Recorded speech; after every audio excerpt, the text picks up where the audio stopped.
started right here at the Strip, off Hacienda and Decatur. The energy, the grit, the place that set the standard for Vegas fitness. Then came Northwest, near Summerlin, sharing the Fit Club gym culture and vibes across Las Vegas. And the crown jewel, Henderson, a cutting-edge space designed for bodybuilders, competitors, and anyone chasing their best self. Fit Club Las Vegas, now with 3 locations. Yeah. What? So we have someone here to teach us how to podcast because we suck. We only brought you here to show us the ropes. Surprise! This isn't about you. It's about podcasting. Brag about yourself a little bit. So surprised me because I thought I was going to come and steal the sand out from you, and then so did Cormier. And I realized that you cheated. It's not really. It's a fake wall. Your whole career is fake news. That's what he just said. Do you guys know this is true? When I launched the first podcast ever in bodybuilding from my Westbury, New York studios, we built the studio. John Romano actually built it from scratch, and we wanted to figure out what we were going to put on the wall.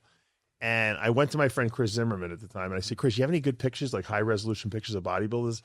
And he's like, I did this photo shoot of this guy, I don't know, you probably know him, maybe Flex Roden, Flexitron Roden. I said, yeah, he's good. I like him. Yeah, he's good. And so he gave me a picture, and we blew it up. It was the whole wall. Was Sean. This was before he was doing anything. I think he had just turned pro at North American or something like that. He was probably still natural, And then he got to be Mr. Olympia. It was like so that was your backdrop? Prophecy. That was my backdrop. Yeah, him and Larissa Rice, who were ordering food from here, Protein House. So, which is kind of ironic. Well, the tables have turned. Now you're on the Cutler. You're on the hot street. Yeah. I like what you do here. It's very, Jay has a very simple setup here, and I thought it was going to be much more high tech, but it's not. But you know what? It looks really good, and I think that's cool. This is my producer. We have Matt. Obviously your producers here. I drive down his family's highway every single day, Daniels Parkway in Fort Myers. He knew you were from there, huh? Yeah, no, I told him. He told me. I listened. So tell us what's been going on, man. Bring you back in Vegas. Content crazy over here. Does it start today or? We're doing it right now. Athlete check-in? Or? I got Big Sid over there, shooting some reels of us here. And tell me how things are going. How's species? How's life? How's everything? Consistently good. I think, and I was talking to you about this because I was shocked that you told me that you pack all your own, not the Cutler nutrition stuff, but all your paraphernalia you sell on your website. And I thought there would be someone in here packing stuff, and you do it. But I'm like that too. I do a lot of, I engineer all the TV shows for RX Muscle. I don't run species in the sense that I'm in the warehouse because we have a fulfillment warehouse, but I'm developing the products and screaming at people who are trying to screw me all the time, and then I have 3 kids too. You don't have the kids. You got dogs, but you don't have kids. Yeah. And so I got those guys 50% of the time. And I know we follow your stuff. We can see how busy your schedule can be. And still going to the gym every day. Go to the gym 5 days a week. It's a balancing act. But I think that people like you and I, we would die if we weren't busy all the time. And so I love the fact that I'm busy. And I think because we put so much into what we do, we get a lot out of it. So a lot of people always come to me and they say, how can I make money in bodybuilding? I said, well, you got to work hard. And they don't know what that means.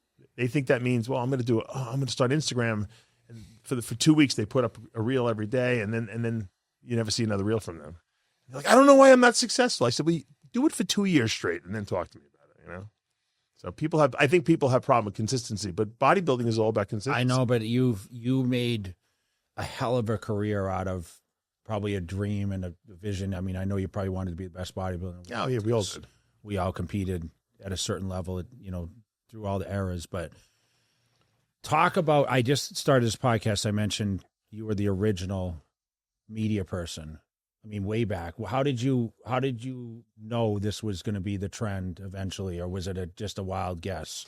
I was going to all the shows, like in the, late 90s, early 2000s. And in early 2000, I started a website. I don't think anyone had a website.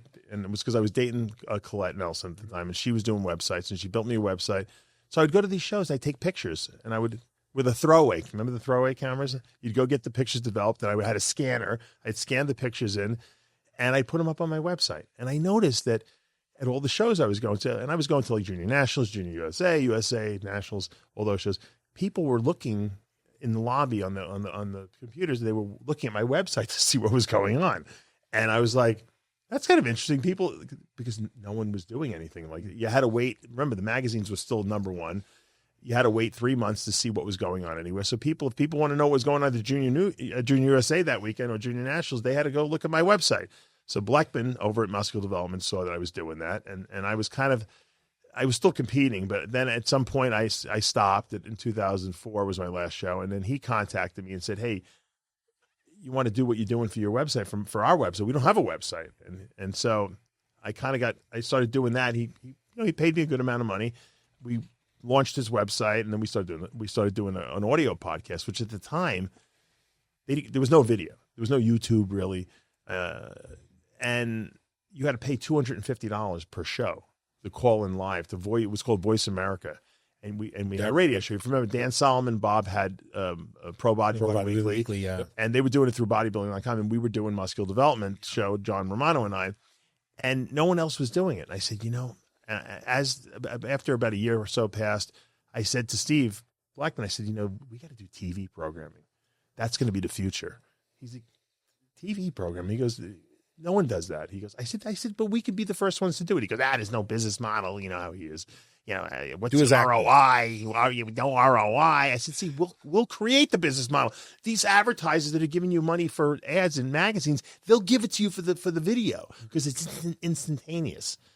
And he didn't get it. So, to make a long story short, him and I, John got into a dispute. He fired us. John and I started RX Muscle. He built out that studio, John, for me.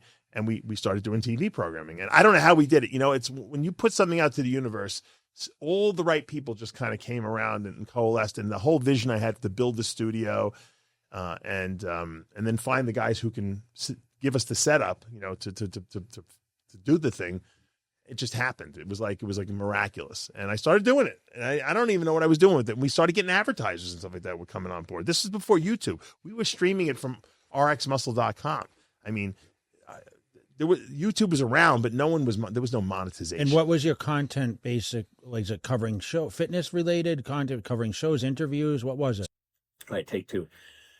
Hey guys, if you have not heard, I've launched my own TRT clinic. TRT Kingdom is now live. And if you would like to schedule on consult or get more information, make sure you guys go over, check it out, and let us see how we can help with your health needs. Click the link below. Shit. Say click the link below. Okay. Click the link below. So we were going and covering every show at this point. Remember, there was no NPC News online. So we were covering every show. And I had a network of photographers in. And for some reason, all the supplement companies that were big at the time, BSN, and Metrex, they all needed a place to spend advertising dollars. And they knew that the magazines were not going to be around that much longer. So they were giving it to me. There was no YouTube and Google ads and stuff like that. So I had so much money that I was just we were making like $55,000 a month at one point. So I was just hiring networks of photographers. We were covering every show, every But you were putting the money back in to. I was putting it all back in. But then what happened was the business model changed, and I realized that the contest coverage was not going to be there because the advertisers were now migrating towards YouTube. So I said, we got to focus on original TV programming. That's when we started launching Ask Dave and Iron Debate, and we turned Heavy Muscle Radio into a TV show, and I did the after hours Whack Pack show with all the lunatics that I do that show with. And, we started doing programming like real TV. I wanted to be like a TV station. And I said, I think that's the future. And so and that's morphed and evolved into, RX Muscle's YouTube channel now. Like, you launch something almost every day, it seems like. Yeah, we try. Sid, obviously, Sid Faruqi, who's the secondary voice of bodybuilding right now. He's here, yeah. is here filming us. Sid, you can put that shake. Sid walked into my office. Sid walked into my office and said to me, because I was looking for a social media guy, and he knew nothing about bodybuilding. Nothing. And I said, you got a good voice. I said, we should do a TV show together. Like, you could ask me questions and stuff like that. He learned in 2 years more about bodybuilding than most people know their whole life, about it. And, that's where the show came from. And I realized that because I had Species Nutrition, my nutrition company, that RX Muscle was a good way to not necessarily shove it down people's throats, but it was a good way to advertise Species Nutrition too and make it known, because I can put commercials. I always try not to shove it down people's throat, but it's a good way to market. What year did you start Species? '08. Yeah. So I I know started you're doing metrics for a long time. Yeah, I worked for them. Yeah.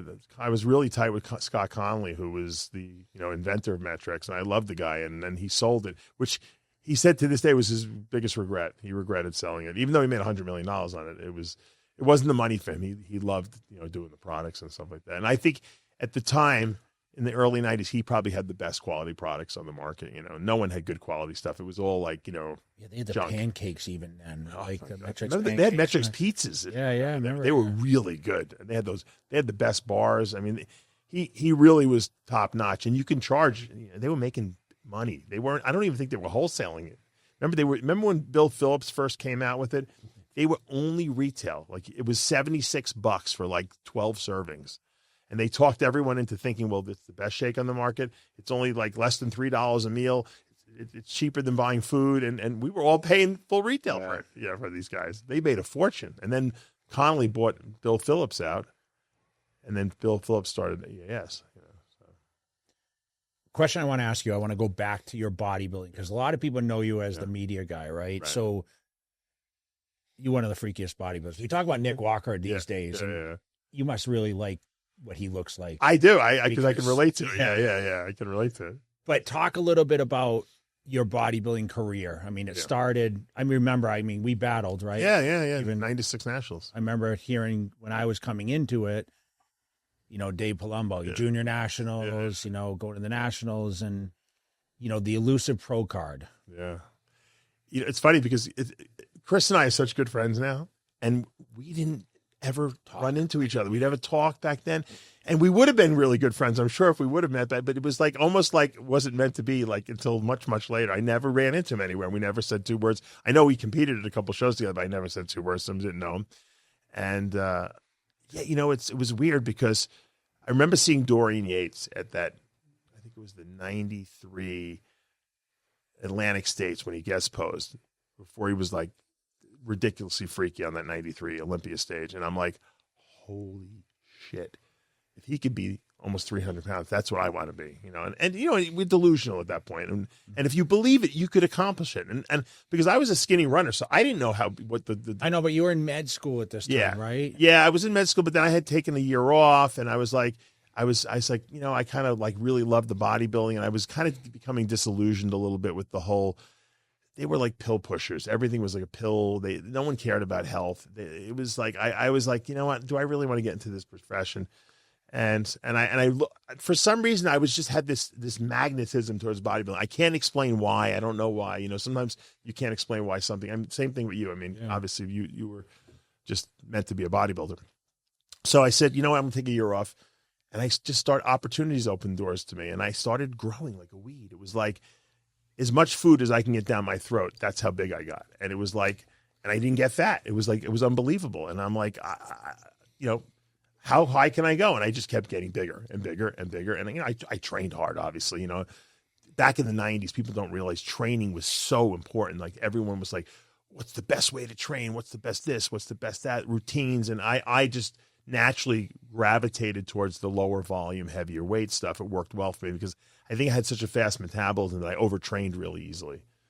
Chris and I were talking about that with Matt Grego too. Grego, has such a fast metabolism. If he does too many sets, he can't hold any muscle in his body. And I was the same way. So I found less volume, heavy weights, take days off, when you need them, and just pound the food. Did your medical background give you some insight on how the body actually worked, or do you read more? Because we all read the books, we have read magazines, we didn't have the videos, like we didn't have YouTube, right? So we had to usually look at routines of the guys that came before us. I try to explain it to people this way. It's like if you know how to build things, let's say you're a cabinet maker, a carpentry guy, and someone says to you, can you build me this cabinet? And you're like, well, I've never built one before, but you can just kind of Google how to do it and you can just do it because you have the skills and you understand what the angles are and how to cut the wood and all that stuff, what nails you need or what screws you need. It's like the same thing. Like I had this medical background and this biochemistry background and physiology, anatomy. I knew how the body worked. It was like, and then all I had to do was just find out how to apply the principle. So when I took an anabolic steroid, or if I took some kind of a nutritional supplement, I knew what it was doing to my body. And so I could explain it to people in simplistic terms. Hey, you need this for this and this and this. So I was doing things that people, like, I knew that you needed fats and essential fatty acids and certain amino acids and timing and stuff like that, and certain supplements to assist the chemical reactions. And then, of course, when I started exploring into anabolic steroids, I read Bill Phillips' Anabolic Reference Guide probably 6,000 times before I ever took an anabolic steroid. I knew the book probably better than he did, and I knew I knew how everything worked. I knew the interactions of estrogen and DHT production and how to inhibit them and prolactin, and no one knew all this stuff, So I started educating people on it, and then that's, I think, created a demand for knowledge. And when people see that, hey, you got knowledge plus you actually have a physique to go with it, I think that gave me like a unique niche in the bodybuilding world, because a lot of guys are big, but they can't tell you how they got big. They don't know. I still think that's how it is today. I know you have an education course that you have every year that you do. Yeah. What is it? 20, like, it's the secret to becoming a diet guru. I actually do it in one day, but it's like 9 hours. Yeah. It's like a really intense. And you have a lot of people that sign up for that? Yeah. I haven't held it in like 2 years. I have it online now, but I'm going to do another one. I'm going through like crazy. And you've probably had some people in our industry that are well known that have taken that course before, right? I have guys that have taken it multiple times. And you know what? The smart coaches take it. And I'll tell you why. Because even if you're a good coach, you can always learn something. And if you want to be the best at anything you do, you have to be humble enough to say, you know what, this guy is intelligent. And if I can learn one thing from him, that much better. It's that much better. And I got to take that course. And so I have guys that, like, every time I hold it, they take it. And they say, you know what, I'm making, 6 figures coaching people. I need a tax write-off anyway. This is continuing education for me. They write the course off. It's brilliant, And so, and like I said, I think if you don't give back to the industry that you're in, then you're doing a disservice to them, because you want to pass knowledge on. Meanwhile, a lot of people are secrets. Everything's a secret. And it drives me crazy when I see guys that are like coaches that I know they don't really have an understanding of physiology and biochemistry and all that stuff. And they're kind of just giving out quirky workouts. That's the majority. That sound. I see some of these workouts and some of these plans that you're going to eat brown rice today, and tomorrow you're going to eat white rice, and you're going to have a sweet potato with the olive on top of it. And I'm like, what the fuck? Yeah, but a lot of people, Dave, they're like, Chris Acetos, for me, was like a low fat, high carbohydrate, moderate carbohydrates, moderate protein. And that's how he kind of spilled my diet out, where I feel like a lot of people get on a diet with you and it's more like higher fats, less carbs, right? Unless they need the carbs. Okay. So is everyone individual is the question? Yeah, everyone's individual, but there's I think a lot of bodybuilders don't eat enough fat in their diet. And the ones that don't, who are successful, get it indirectly from the protein sources they're eating. So I bet you ate a lot of red meat. I did, yeah. Yeah, so you got your fat. Four out of my 6 meals. A lot of years. So you were indirectly getting your fat. So what I found was, especially for the guys that have crazy metabolisms, like Kai, he was eating like 7-8 pounds of fish a day. I mean, to get the fat that he needed. Think about how toxic it is to have to deaminate all that extra protein that your body really doesn't need. But you need the protein because you need the food because you need the fats from it. So I kind of like try to like take out the stuff that you don't need and put in the stuff you do need. How much protein can the body assimilate? That's a good question. I just did a reel on this recently. I think we put it up as a reel, but your body will absorb as much protein as you eat.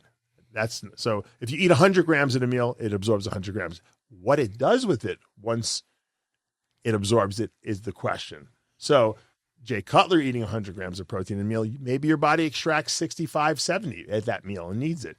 What does it do with the rest of it? Well, it can convert it to carbs. It can use it up for energy. There's other. Just harder for your body to process protein. Right. But for you, it's better. But so if a girl who's 120 pounds eats 100 grams of protein in a meal, how many grams will she absorb? 100 grams. What is her body going to do with it? Well, she probably only needs 25 or 30, and the rest it's going to do something with. And if she's dieting for a show, more than likely it's going to sabotage her weight loss because now she's got all this extra fuel around that's available for her body, because you could turn amino acids into glucose very easily. So you don't want to overeat protein just because it's unnecessary. But as far as how much you're going to absorb, it's based on your body weight. So if you're a 250-pound bodybuilder, you obviously need a lot more protein per meal than, say, a 120-pound bodybuilder would. But do you believe like the 400 to 500 grams of protein a day? Is that too much? No, I think that's good if you're 300 pounds. Yeah. Milos would love that. The problem is I'm going to ask the next question. What do you think about a keto diet? Well, I loves it. I love it for especially First guy ever we had on here. Yeah. That says that. I love it for women because women are cheaters on their diet, and it's because they get hungry. And ketogenic diets are great because they curb your appetite. Because think about it, the reason you cheat, why, is because the brain wants fuel. If the brain is using glucose as a fuel source, and even if you don't do a keto diet, you're going to still have to go low carbs, especially for women, to lose weight. So if you're going lower carbs between meals, your brain is going to have no fuel. So it's going to send out hunger and irritability and stuff like that. If you're on a ketogenic diet, you're not using carbs as fuel. You're using fat as fuel, and you never run out of fat. So you lose those cravings, you lose the mood swings. So people have a better or easier time on a ketogenic diet than on a carb. Can you do it long term? You can for health purpose, but I wouldn't use a ketogenic diet like in the off season. And the reason is that you want to eat protein and fat for building muscle. In the off season, the goal is to build muscle, right? So the carbs spare the protein and fat. If you don't eat any carbs and you're just doing protein and fat, invariably some of that protein and fat is going to be turned into fuel, right? Because you need a fuel source. And so you're not going to be growing because you're not giving yourself enough raw materials now. So I think off season, you don't need to eat an exorbitant amount of carbs, but you need carbs. So him doing a keto diet as a general person, how long can he do it? Indefinitely. But I always give everyone a cheat meal once a week. So you're going to eat some carbs once a week. So I have a question. When I go on a keto diet long term, I breathe really well. And as soon as I start eating carbs, my breathing gets harder. Because when you're on a ketogenic diet, your glycogen stores are like really depleted, so you don't hold as much water. So the fluid around your lungs and everything like that, especially for people who are heavy, they tend to feel better on it. Just don't eat fat. Yeah, I am. Yeah, I'm still 260. Guys that have trouble losing weight, and women especially, do great on the ketogenic. They love it. Matter of fact, once you get them on it, the hardest part is to get past the first 3-4 days because it takes usually like 72 hours to get into ketosis, which means your brain is now burning fat for fuel rather than carbs. Once you get past those 3 days, you feel really good. You don't even want to feel amazing. Oh, yeah. When people come to me and say, I got to lose weight fast, I always put them on a ketogenic diet. I just feel healthier. So like a Tony Freeman or Akeem Williams, Guy Cisternino, those were all keto diets when you did their diets? Tony was a horrible carb burner. So to get him lean, he did much better on protein and fat. And then what we would do is just carb him up a little at the end, just to fill the glycogen stores up. Because I was seeing him at all these shows, and I kept saying to him, I said, I think you're doing something dietarily wrong. And I'm like, and finally he said to me one day, he's like, what do you think? So I looked at his diet, and I'm like, I don't think you metabolize carbs well. I said, try this. And he did it, and he's like the guy's never flat. He looked like a super freak. Guy had to make middleweight when I was working with him. Remember, I got him his pro card at middleweight. So to get him down to that, I just tortured him on a ketogenic diet. And it was better because every time I fed him carbs, he would gain 5-10 pounds, and I had to keep his weight down.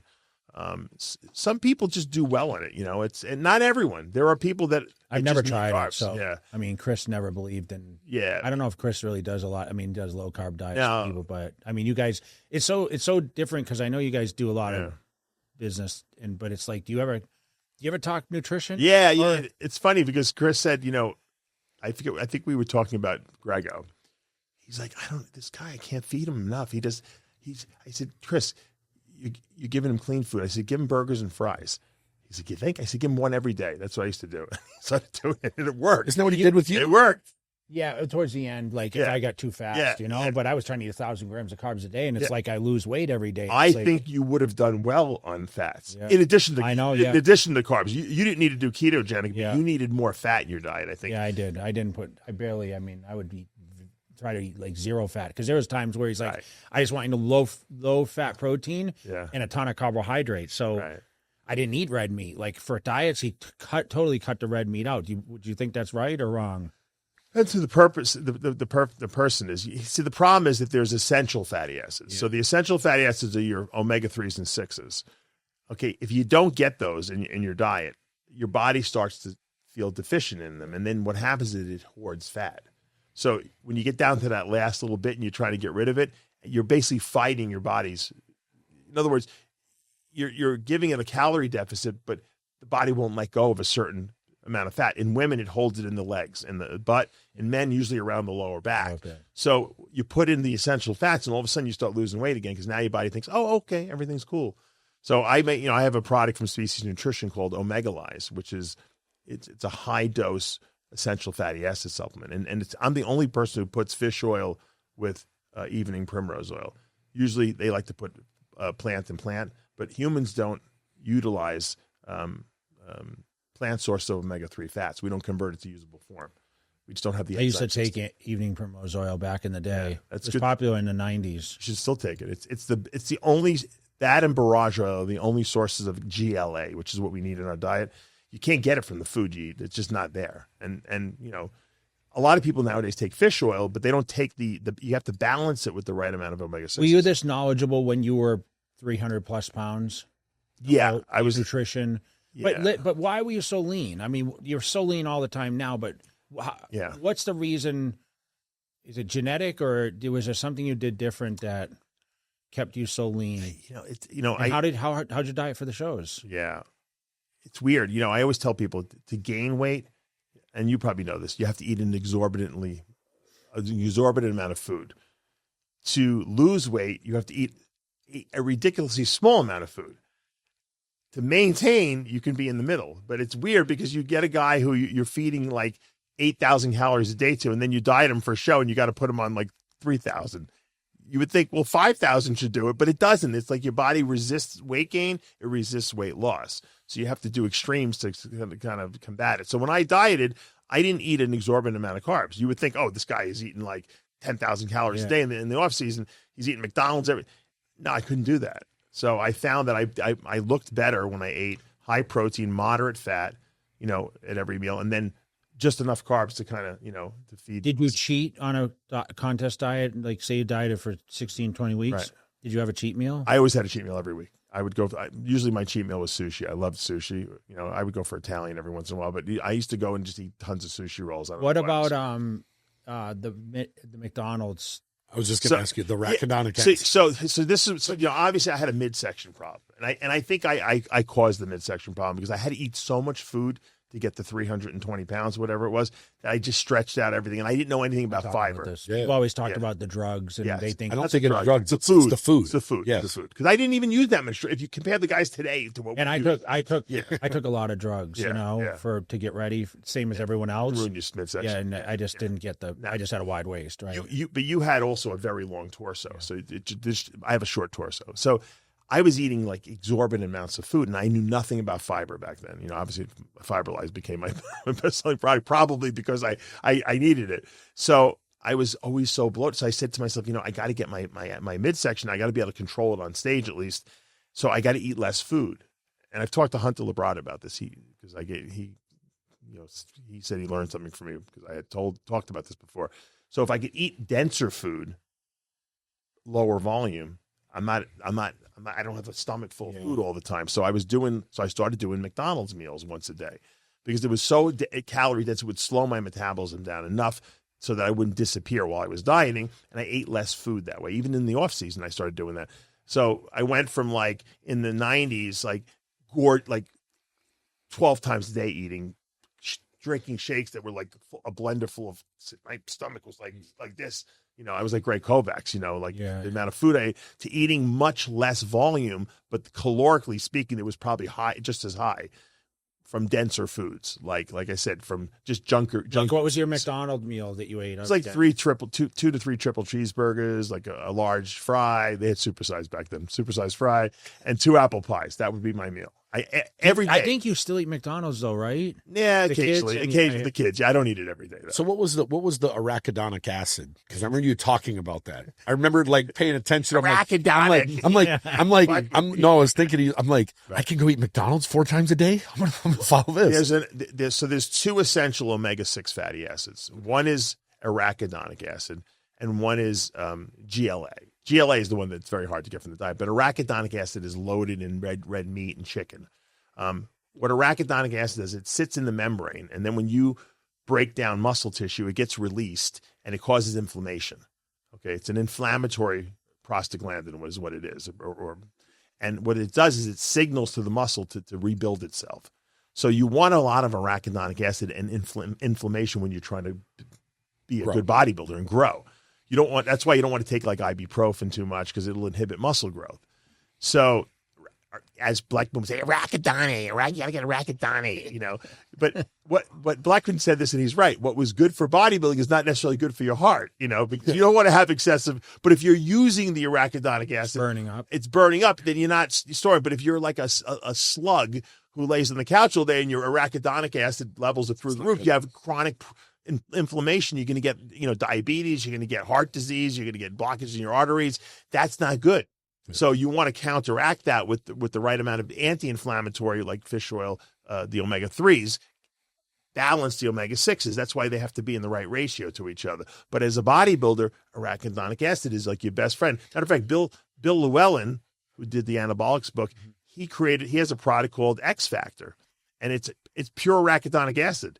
You know, and, you know, Blackman's like, it's going to cause heart disease. Bill Llewellyn wanted to kick his ass because Bill was advertising in Muscle Development at the time. And I'm like, Steve, calm down with the arachidonic acid. I said, the guy is advertising in the magazine. It's good for bodybuilders. He goes, yeah, baby, heart disease. I said, but the people reading your magazine are bodybuilders. They don't care. But that was. How did you know about it? No, I remember he used to talk about it with McDonald's. There was like a high amount in McDonald's red meat. Oh, okay. So I remember seeing. I thought they were all fake meat. I thought. No, they have meat, but I'm saying that's why you did well in red meat too, because of the arachidonic acid. Well, I also was an O positive blood type, which I believe works well with red meat. Yeah, well, you know, it's the arachidonic acid. So imagine if you're eating only fish. You ever do like an only fish diet, egg whites and whey, and you notice, I'm not really getting a good pump in the gym. Something doesn't feel right. And then you go and eat a red meat meal and you're like, you want to because the arachidonic acid. There's no arachidonic acid in fish. There's none in egg whites, and there's no in whey protein. So if you go too long without arachidonic acid, that's not good. So it's a balance. Something new it's a balancing act. I mean, we've said that it was going to be a whole bunch of knowledge here. So we need to talk about his competing. I was trying to. Back to that. I get distracted by the diet. Because you know what? My first national show was 2000, and you were in the show. The first one I went to. Oh, really? Wow. And how did he look? Massive. You know what? Always the biggest guy. How much did you compete at? So this is what, I competed at 281 at one show just to see how I could do. Just so you have it in Dorian Yates, or well, people would say you should come in at 300 because you have glutes at 300, but you don't have the detail on your back at 300. But so I came in at 281. I stayed at Greg Kovacs's house. His wife, remember his wife? Yeah. She was cooking me. I must have eaten 20 times a day. This guy never stopped eating. It was like always. Every time he turned around, there was either a shake or a meal on the table, and I carved up. I was full. I was big, and I got some great pictures from the show, but I didn't have I was harder than everyone else, but it wasn't hard enough for me because I didn't have the shape of everyone else. So if you had looked like that, you would look like retarded probably, because of the width you have and everything like that. But I realized that my best look was really about 265 to 268. And so when I won the junior nationals heavyweight class, I was 258, which no one was 258 in the amateurs at the time. And then I came back in the 96 nationals and I was 268. And that's when I was fourth. It was you won, Tom Prince, and then Orville Burke. Third. Yeah, and I was fourth. Who was fifth in that show? I don't remember. Not King Kamali, right? No, they were 9 and 10, I think. Was, I forgot. I forgot you. So then I thought, all right, I'm inching my way up at that point. And then 97, I came in a little bigger, and I think that wasn't I was fifth that show, and I don't think I was as good. It was as good. It wasn't. You know what? I didn't go off that year. That was the only year in all my whole career that I stayed on the whole year because I had a lot of guest postings, and I thought, well, I'll just coast on some TRT. I realized that that's the worst mistake you can talk make. About that a little bit because we talk like today's TRT is forever now. These guys will not go off, and I explained to them that the androgen receptors that receive, whether you take testosterone or other anabolics, they diminish when you go on a cycle. They don't disappear, but they lower themselves. Who has the highest level of androgen receptors? Women. That's why women take Anavar and they grow, because they don't have a lot of testosterone, so they need that sensitivity. So it only makes logical sense that after a show's over, you should go off completely to resensitize the androgen receptors. Because when you go, everyone's like, oh, but my testosterone is going to be 25 and I'm going to have no sex drive. That's good. That's good, because now your body's going to think there's not enough androgen receptors and it's going to upregulate them. And then when you go back on after 8 or 10 weeks off, you actually respond again. And so the lower drugs than right. you would. Right. Well, it's not even more drugs don't elicit a response. If you don't have androgen receptors, then you don't respond. Yep. And now that people are trying to delude themselves into thinking that more testosterone increases androgen receptors, it doesn't. It doesn't. The only way to increase androgen receptors is to clean out, and that means off of everything. You know. Yeah, but people don't do that now. No. You still No. Do you still suggest that today? Like, Oh yeah, I have my clients do it. My clients do like it. Yeah. yourself. I was off everything for 7 years when I was having my kids. When I went back on TRT, it was like I was doing 1,000 milligrams. I take 80 milligrams of testosterone a week. My body responds as though it's like You're a 1,000 hyper milligrams. responder, though. Yeah, hyper. Yeah. I had an ankle surgery. I had some prescription Deca I did for 100 milligrams a week with the testosterone. I was growing like I was on 1,000 milligrams of testosterone a week. I got scared. I couldn't stop the weight gain from coming. It was like I was just building muscle. So, the more sensitive the androgen receptors, the better you're going to respond. So it's a big mistake never to come off. It's a huge I don't know if there's mistake any these days. guys that actually come off anymore. Which, like when I first started getting around the Because industry, they're it was afraid mandatory. You're not going to lose muscle No. in 8 weeks, because it takes the first 4 weeks. You have stuff still in your system. Yeah. So you're really only off for 4 weeks. How much Longer, right? I mean, but think about it. How much muscle can you lose if you're training and you're eating? You shouldn't lose anything. You might deflate a little bit, but you're not going to. Even when I did, like when I would take HCG afterwards, I wouldn't lose much weight or much strength at all either. I was for so 2 lean months. that when I would come off drugs, people would think I was on more drugs because I looked, because you lose the water weight and you kind of like, you start looking like crazy, like looking. And I said, listen, I'm off. No one believed me, but I was off, Were you really gung-ho on getting a pro card and going to the Olympia? Was that like Yeah. the ultimate goal? Yeah, I was delusional. But you know what it is? My goal in bodybuilding, I've said this on many interviews before, was always to make a living from being a bodybuilder. I was the same with that was the same thing. Yeah, and I thought that it meant I had to be Mr. Olympia to do that, or at least be a pro, So I didn't know that there was other avenues that I could exploit, and find a niche for myself. So once I started making money, even though I wasn't doing well, because I never complained about my placings, like some of these guys go and they cry online. I never did that. I was upset for a day or two, and then I was like, all right, back to the drawing board. But you won on the local level right away, right? Yes, I did really good. People went to junior nationals back then, which now they just go right to nationals. Right. And I did Junior USA first. I took third there, and then I went to Junior Nationals the year after, and I kept growing by 20 pounds a year. And you were winning those, right? Oh, yeah. I was third at Junior USA, which was the first national show I'd done. I had won the Metropolitans, and then I did the Junior Nationals. I won, and then I placed, fourth, at the '96 Nationals. So I thought, all right, it's just a matter of time before I get a pro card. And then I had a bunch of bad placings in like '99, 2000. And then I started getting better again. I was like third in 01, and then 02, I was second behind Tony Freeman in the Nationals, and then I was second behind Chris Cook at the 2003 USA. Yeah. And at that point, I had really bad shoulders. Like I had like arthritis in there from 5 years ago, and I just wasn't able to train. But it wasn't affecting my look, but I couldn't pose properly. And back wasn't coming out. I couldn't externally rotate like that. And I wasn't ready to get a shoulder replacement at that point. And I'm just like, you know what? I'm not going to compete anymore, because if I can't be better than I was the year before, what's the purpose, We don't just fight insurance companies, we train for it. If you want results, get a lawyer that puts in the work. 107.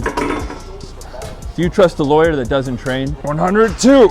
Or a lawyer that quits when it gets tough. Pacific West Injury Law. We're built to win. Do you see that happen still to this day? Like guys that just keep banging their head against the wall? And yeah, I think so. I also had this I think we all have an intuitive urge inside, or intuitive voice that said to me, you know what, this is happening for a reason. You're going to die if you don't stop. I think you proved your point at this point. And what age did you officially retire? 35. 35.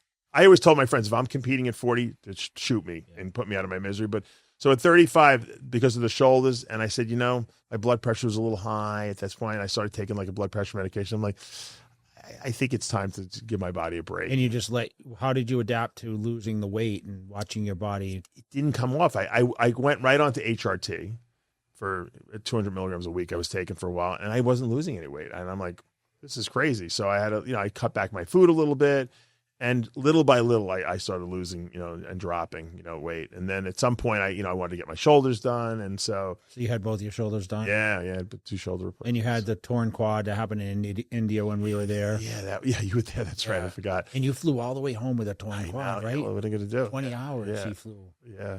Well, I was going to let him fix it. Was it painful? It's like the worst place. No, hurt. You know what? Once it was torn, it didn't hurt. You know what's funny? Like Pierre Fuchs, like when he tore his legs in that photo shoot, like he kind of just was like laying there like, oh, I guess I'm not competing. Yeah. I think it was like a shock, and like there was no pain. You reached past a pain zone. Well, I think what happens is once the tendon tears and what they drained my knee, it was sore. Yeah. Once they drained it, there was no pain. The pain was after they did the surgery. I was in a lot of pain. But Jean-Pierre said that was the best thing that ever happened to him. He said he really didn't want to compete anymore, and it was like his escape, or his way to get out of it. You worked with some of the great people like Nasser Al-Sambadi, and he was tremendous a lot of years. Why did his body fall apart at the end, you think? I think he was just gassing it too much, really, You think you can actually overdo that? Yeah, I think or is it like just time and time again tearing down your body for a show and like trying to trick your body into losing? I felt like a lot of times, like he would just overeat sometimes and say, okay, now maybe I'll just burn it down with the wrong type of protocols. I think he did a lot more drugs than he let on to believe, that people to believe, because he was, and he loved to ask questions about it. Like I would hang out with him, and and you pick your brain. How much are you taking? I don't believe you. I think you were taking more. And so I think he had the mentality, like Dave said, he's taking 1,000 milligrams of test a week, so he must be taking 2. So I'll take 3. I think that's like was his mentality. And obviously his physique looked great for a bunch of years. I think the bigger guys usually, you had pretty good longevity for a big guy, but I think a lot of the bigger guys don't really last that long. But I came on and off, you know what I mean? Yeah. People always discredit me and say he's lying, and well, he's not really. I'd never said that. Coming off, if I came off for 4 months or 5 months, I still feel like my body had something left in it. Obviously, because I gassed hard for the events, right? But you also did a lot of therapy. You did all the therapy. You're like Mr. Health. But I'm also, genetically, I had a gift to be able to 100% be the size I was and hold the size. The weight, the size came easy. It was just about always conditioning factor with me and dialing in water retention. See, I never mastered that. No. You know what? I always tell people, I think that some people just structurally are built for bodybuilding. I don't think I was. I think I made my body into what I wanted it to be because I willed it into existence. You actually genetically, structurally were built to be a good bodybuilder. I mean, you have probably the widest shoulders I've seen of anyone, just genetically, bone structure wise. So I didn't have that. I actually have pretty narrow shoulders, but I built huge delts. So when you get to the elite level, you're competing against the best and the best. Now structure and genetics is everything because we're all big and we're all lean and we're all this, and so how do you determine who's the best? Well, the guys with the best genetics. That's why Ronnie couldn't be beat, at his best. Well, I think we hear more about genetics and structure more in classic physique now than actually Mr. Olympia as much because the guys are so damn big at the Olympia. Right. I mean, this year's lineup is crazy. I know. I mean, we sat here and tried to predict like who can be a front runner for the show, and there's a lot of guys we call names to who that is. Do you think it's Samson's show to win this year, coming off last year, or does Derek have the momentum from what he's done lately? I think Samson won last year because Derek and Hottie were off. That's the truth of the matter, and it's not because Samson's not a great bodybuilder. It's because he doesn't. We know he doesn't get the level of conditioning that they expect. But he was better than everyone else. So I think he won because he was the best guy on stage. Derek comes in, Hottie comes in the way that we've seen him at the Arnold Classic. I think that he's going to have trouble beating those guys. Can Nick Walker win this thing? You know, it's the same. Could Branch Warren win the Olympia? He almost You did. got second to me. He almost did. He almost did. He looked unbelievable. I don't think anyone believed that would ever happen. They would be second at the Olympia because he's a dangerous guy because he's always right there. Dexter's the same way. He's always right there. And I think Nick Walker's always right there. As long as he doesn't abandon what makes him Nick Walker, which I think he did the last 2 years, Were you at win. New York? Were you at New York Pro or Pittsburgh? I was at Pittsburgh. Yeah. And what did you think? I thought it was a good look for him. I did believe that Derek deserved to beat him. But Derek wasn't even at his best. No, but I thought Derek deserved to beat him. But I think Derek's, people don't realize when you sit in that front row, Derek structurally is unbelievable. He's so freaking wide, and his waist is small, and he's got the best legs and glutes from behind, and he's got that back double.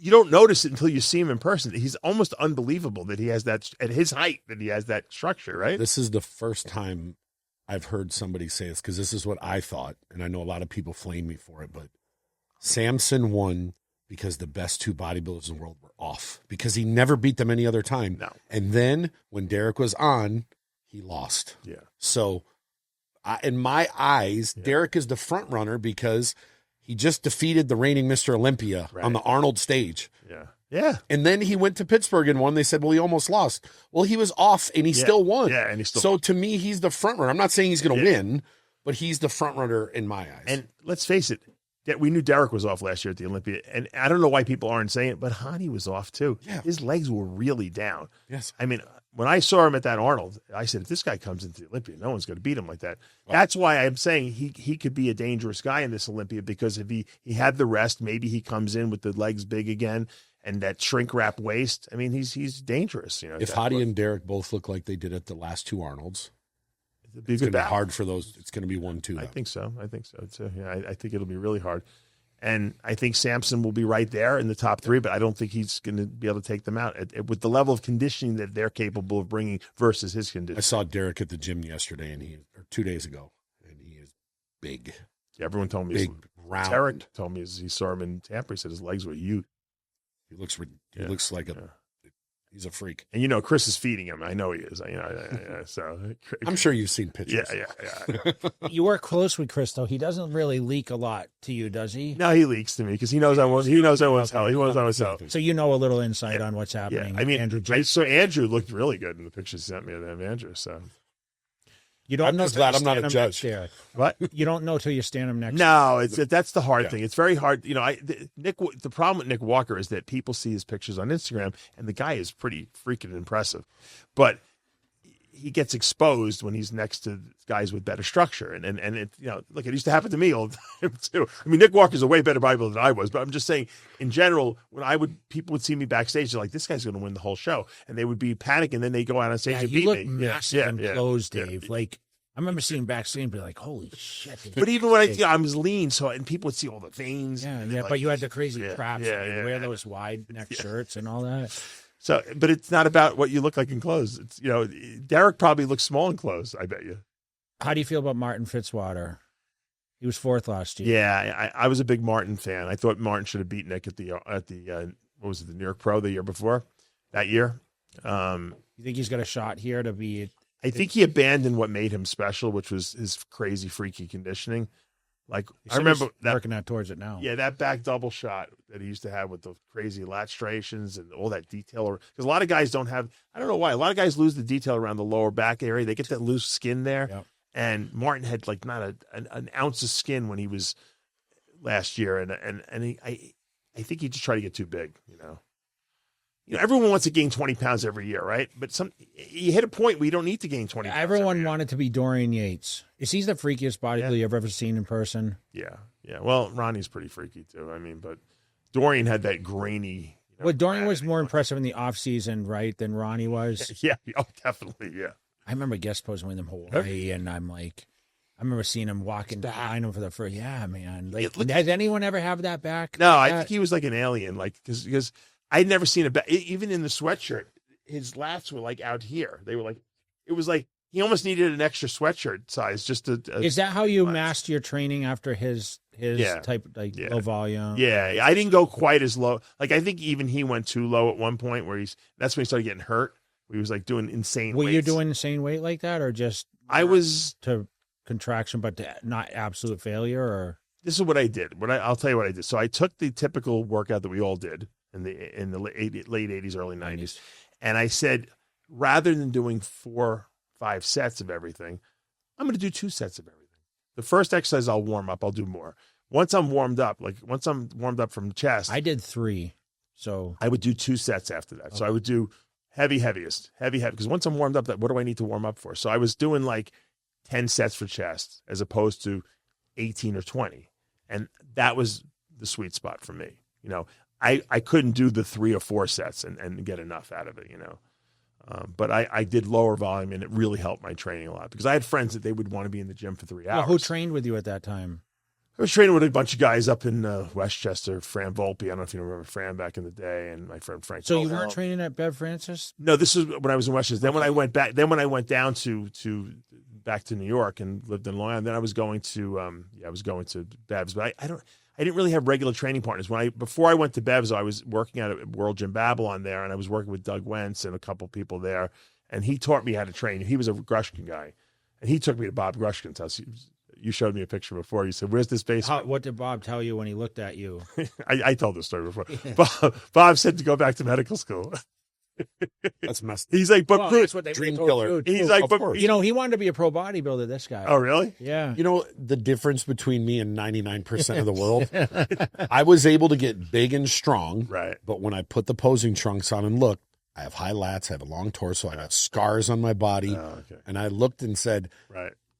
I can't do it. I'm not going to embarrass myself. Just because you're big and strong doesn't mean you can be a good bodybuilder. Right. That's true. And it's not big and strong. It's art. And I don't have the structure, but I used to love going to the gym and out training the pro. You're pretty wide though. You're broad. No, I mean, Yeah, but his belly's too big. Yeah. You know?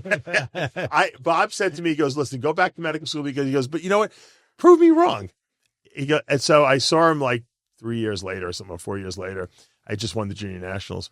And we were at Champions Day. There was Bob. Yeah, I remember that. Bob I was Bonham invited all the Champions time. Day, yeah. And so we'd all, if you place top 5 at any national show, including juniors, you can go to Champions Day. And if you didn't, Bob wouldn't let you in the gym. So we all go to Strong and Shapely, and Bob Grushkin would be sitting in the back with all his guys, you know. And so I went up to Bob. I hadn't seen Bob since that time in his basement. And I go up to him, and he's like, he goes, you're the only person who's ever proved me wrong. Really? He goes, congratulations. Yeah. I know, but you hadn't won like a major, like, I don't know what he thought. What he said to me, what I asked him was, I said, do you ever see me ever winning my class at a national level show, which included obviously juniors? He's like, I don't think so. I don't think you have. But he goes, prove me wrong. That's what he said to me. So when I was there at Champions, obviously so I went up to him and he's like, you're the only guy who ever proved me wrong. Why did you have such a great gym culture out in the East Coast? It seemed like we had so many great bodybuilders out there. Train there. We love to train. Did you think like California was a whole different world out there, and the guys didn't train hard, and they were spoiled? And I went to Venice for the first time in '94. Okay, I was like a kid in a candy store. I went to '93, yeah. And I had to do legs, and I'm getting to the squat rack, and I load up the thing, and I'm up to like 4 or 5 plates with the squats, and I walk back with the weight, and I notice the whole gym is watching. And so I do the set, and I'm like, all right. And then I go to 5 plates, and I go to 6 plates, and now like everyone's watching. Even the pro guys are like talking to each other, and I'm like, what the fuck's going on? I'm like saying to my friend, he goes, no one squats here. He goes, they've never seen this before. True. I said, what do you mean no one That squats? was the whole thing. Because everyone leg presses. people still don't squat.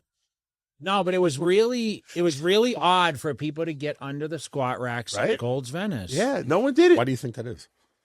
I just think they were Lazy. Yeah, I don't They know. like the leg press. That's all. They all love to get. They would put every plate on the leg press. They'd have guys sitting on top of it.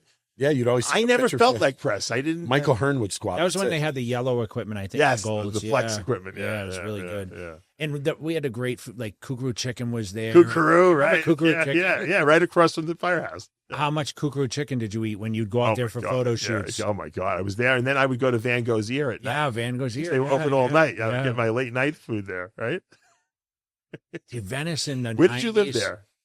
I moved in, let's see, I went in 93 for the first time, stayed at Connors, and I went back for the 95 Tournament of Champions. I went back after the 96 Nationals. I moved in 99 to Orange County. Oh, you were in Orange. But I would go all the time because all our photo shoots and just to Right. go But I remember walking in Venice Golds, and I was just there a couple of weeks ago because I had a photo shoot out there, and I still walk in that gym, man, and I get that energy. feeling. You have been back lately, or I was there in November because I had a friend who competed Okay. at the Masters USA, and we stopped there. I was disappointed in the way it looked. That front parking lot where Flex would sit, park is like equipment's out. Well, no, they moved it now. So they did? the parking lot. Oh. So you can still pull in, and it's all to the left. But they opened up now the parking lot, so you can get your parking spot in the front and all that. Equipment's all rusty inside. It's like a shell of itself, you know.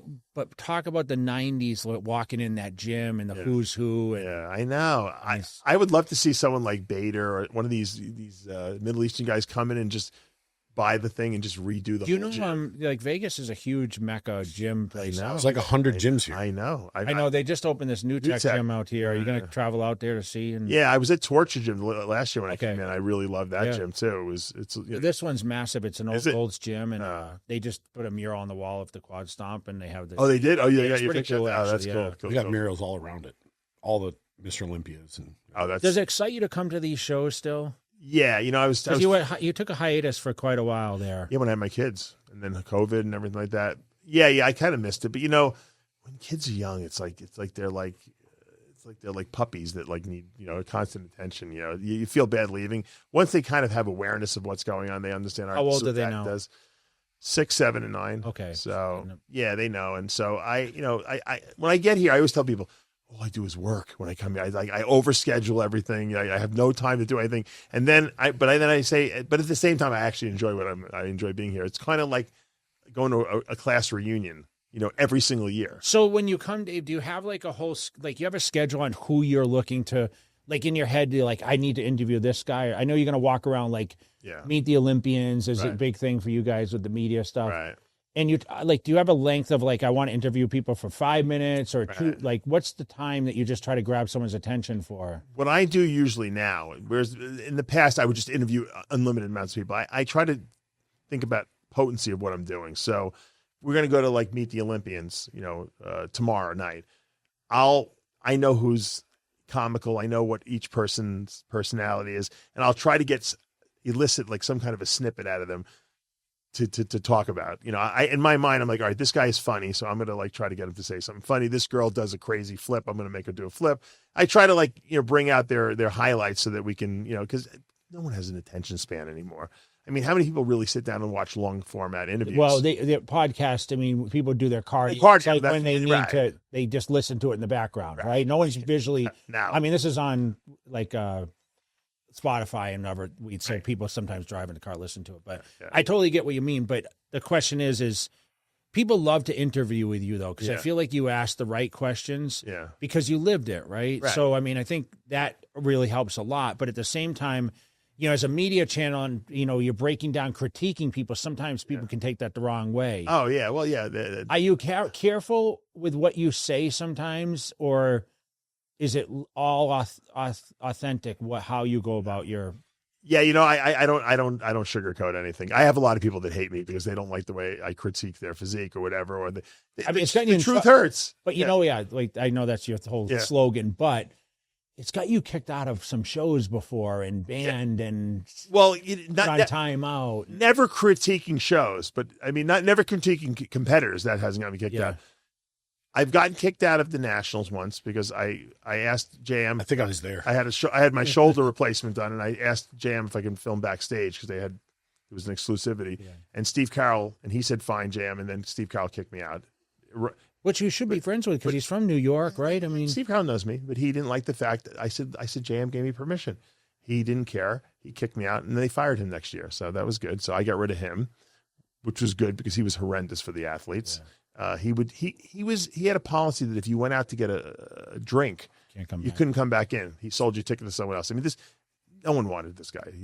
So everyone who's always done wrong by me has been gotten rid of. Robin Chang, I've talked about this before, did wrong by me. I'm not going to go into the whole thing of what he did wrong with me. But I've talked about it on other shows, and he's gone too. So, I mean, the show should be about the athletes, and the press that are there are helping to promote the show. You should roll the red carpet out for these people. And Dan Solomon gets it. And that's why Dan has been so great the last couple of years, because he understands that the press is there to help him promote his show, sell his show. And ever since Dan has taken over, I haven't had a problem. We've had Dana White on the podcast, and he talked about, building slap fighting now. It's his new venture. And he talked about the influencers, how important it is having those people in the seats. They're the best media that you can have out there. So if you're super active on media, those are ones. I mean, we deal with this press conference every year, right? And Dan says they have a different format this year. They seem to kind of be trying to figure out the right system. So you guys attend that and maybe try to ask the questions there. I told Dan we should just hike these guys in, the physique guys. That should be the press conference. I said that's all people are talking about. Will you attend it? I always go to the press conference. Yeah. That would be really. You know what? Last year they actually had it right, and they couldn't stop themselves, and they went too long, and it. What was the format? They had a couple people in the front row asking, I think, asking questions, and then they wanted to be inclusive, and they wanted to include the women, and that was it. It was over. The press conference should be quick, fast, and you should want more. I wish that would have been longer. It was too quick. That's a good press conference. You want to just get people excited. 30 minutes. It's not a long format podcast. People just want the highlights, and let's get out of there. I don't want to hear the Bikini Olympia champ talk about the girls who are going to beat her. I don't want to hear about that. No one wants to hear about that. Yes, we want to see them on stage. I don't want to hear their rap. The fans are there to see what the bodybuilders are into. Samson took his shirt off. That's great. That's great press conference. Who else wants to take their shirt off against Samson? No one? You guys are afraid of him? Derek, I'll show it on stage. Great. Argue a little bit that the classic physique guys want to argue about the heights. Fine. The men's physique guys hate each other's guts, and Ali Bilal wants a lot of good storylines. There is some good storylines. They want to fight each other. That's what I want to hear. I don't want to hear about. I don't think that every athlete should have to give their opinion of what's going on. That's not what it's about. It's about the stories where there's people having conflicts with each other. They should have like 10 people speak. I would ask Mike the Badass about the height thing. I would ask Ali Bilal what he thinks about Brian Terry and his chances of winning. Okay, and Jeremy Buendia, I would ask him about his comeback. Those are good storylines. They're going to argue with each other, these guys. And I would talk to Samson and Derek, and maybe what do you think is going to happen? Just builds up some tension. We've had more Mr. Olympias in the last 4 years. It's 4 guys, right? 4 guys in the last 4 years? How before that? Compare it to like the 80s, 90s trends. Yeah. Does it make it more exciting?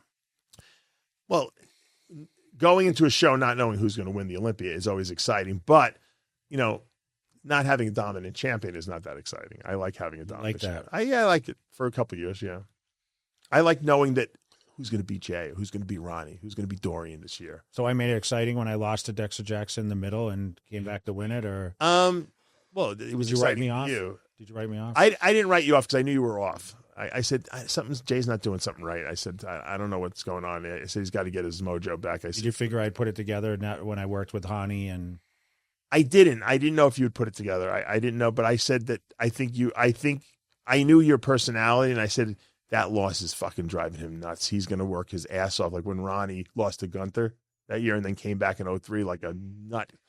So sometimes winning is not good. Is that the freakiest physique of all time? Yeah. You think anyone will ever have that type of body on stage? No, I don't think it's possible. I don't think.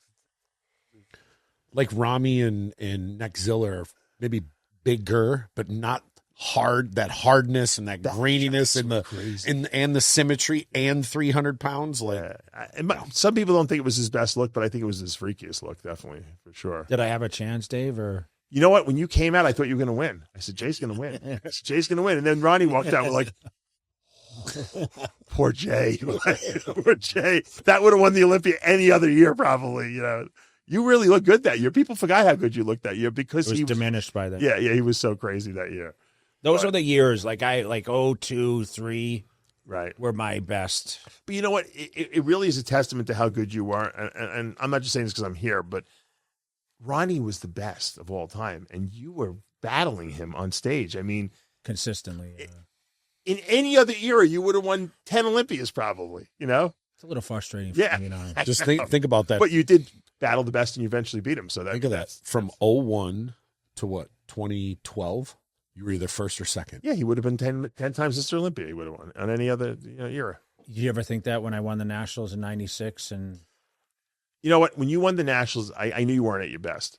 I said, but I knew how young you were. I said, this guy's going to be very dangerous one day. I said, and I didn't know what I was doing. yeah. No, and Chris told me that he told you you're going to win the Olympia, and you were like, didn't even believe him. Yeah, well, I mean, how that's. I looked at Dorian Yates, and I mean, I know how you looked at him. Yeah, Probably like, that was like the unthinkable. Right, but you were so much younger. You had to know Dorian. I mean, back then I looked at Ronnie Coleman, and I wasn't that impressed with Ronnie Coleman. Right. But look at he became Mr. Olympia. I mean, How do you think you would have done against Dorian Yates at your best? I don't think, dude. I don't think Dorian was so good. Yeah, man. People don't realize it. He had a lot of injuries though. I know, but was- man, like when he didn't look like much in pictures, No. but man, when he was on stage, that Hey. sharpness, that detail, all that stuff, right? How do you think Dorian would have done against Ronnie? I think Ronnie would have beat him. 93 Dorian against like not 03 Ronnie. Let's do like a 98, 99 Ronnie. Yeah. What do you think? I think Ronnie, I still think Ronnie. I don't know. Too shapely, less like the weaknesses. biceps, like the back, arms, double the the back. arms. I don't know. Yeah, he had better arms. Ronnie had the best arms, Yeah. So But he didn't have huge legs yet. Then No. his legs didn't really come till. they weren't like separated. Like they would just bolt. Dorian didn't have crazy legs either. He just had the calves, right? Yeah, So, those crazy sartorius Yeah, he muscle did. thing going. I don't know. I think what did you get to watch him train in the gym yeah, when you were at Bev's? an animal. Yeah. Did you just sit sometimes and not pretend not to watch, but you were watching, or What I would do is I would be like, how is this? How does that muscle? Where is that muscle? I don't have that muscle like that he does. Like it was like he had the roundest lats? yes, they came out like when he would walk with Steve Weinberg like through shows like in the like Yeah. guest posing, he looked like a It's an egg shape. Yeah, It was a shell. he almost was like this. He was like leaning over because his back was so big. It was he like. Did you ever see him in the prime? No, I I mean, had to guest pose a lot of great guys, though. I guest posed with Dorian in Boston. I don't know if you were at that show. Were you at that show? Jimmy Dakota's. Yeah, Jimmy's in I came. '96. But I don't think I came. I might not have come to that one. I might have been there. That was the highlight of my life. It was in the small theater. 'cause Small theater. It was in Berkeley Music Yep, Hall. Did yep. you do the outfit then? Were you dressed up? No, I was in Pittsburgh the day before, so was Dorian guest posing, and then Jimmy flew us to Over to Sunday. It was over a Sunday, Sunday. show then. and I was dying. I was like 290, and I was hard. And I remembered that the local newspaper, did an article, and they put a highlighted huge him. picture of me, and they had a little inset of Dorian Yates, and they said, Dave Palumbo. Well, what- Wow, the audience. Dave, what made me you had such a That was the crazy- highlight of my life. You had the That's pretty crazy cool, yeah. physique, but like, why did you decide to do like you did Terminator routines and stuff like that, right? Yeah, you know what it was? Why did you decide to do the props? I'll tell you why. Because I was so bored with watching people's routines, and I'm a creative guy, right? And so I'm like saying I can't pose like Flex Wheeler. I'm not like I can't do these pretty. I don't have a pretty physique. I got to do something that really shows off my physique. So I got to be creative. So, and I know the audiences. I know as an audience member that whenever I saw a creative routine like a Vince Taylor routine with the Terminator, the whole audience was woke up and they were all watching. I said, I got to do things to entertain people, and people enjoyed it. They liked the props, they liked the music changes, they liked the voiceovers, and I could show my personality that way. And you know what? It got me a shitload of guest posings. And how much were you charging? You remember how much you were charging for guest posing Yeah, like then? 1,500 to 2,000. Which was pretty decent money then. Plus, you got your food covered, you got your expenses covered for the weekend, and I was networking with everyone. I got to know all the promoters. I did like 25 guest posings in 01, 02, 3, 4. Like, I mean, every year. I don't even know how I fit them in. They were like all like, I was like, I can't believe nothing's conflicting with each other.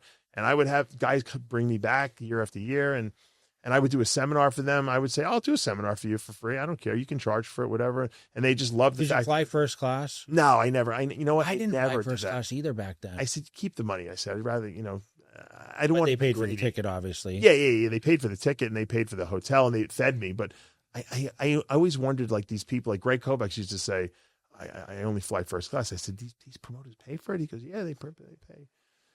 but he was big, so he probably needed a Huge, first class seat. It was ridiculous. So talking about the posing, I'm not going to get too much more, but Yeah. talk about the posing now. We have classic physique, which has kind of exposed the bigger, like the open class to be, we have to be more creative. They don't judge it. There's been criticism. When you go to the Olympia, do you watch the posing routines? Or are you just like, I've seen it? Be honest. You know what? I usually show up late on the Saturday night show. I don't even watch the purpose, posing. Yeah, I don't want to see it. I want to see the comparisons. But you know what?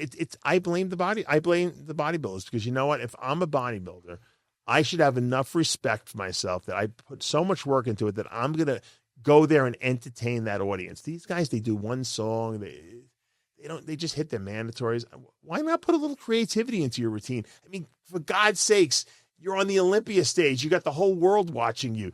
Don't you want to do something that's people going to remember you by? I don't understand why people don't put any effort into it. It doesn't make. I used to do a lot of voiceovers and stuff in my. No, yeah, I remember you. Todd Gansey used to make all my music over there. Todd, yeah.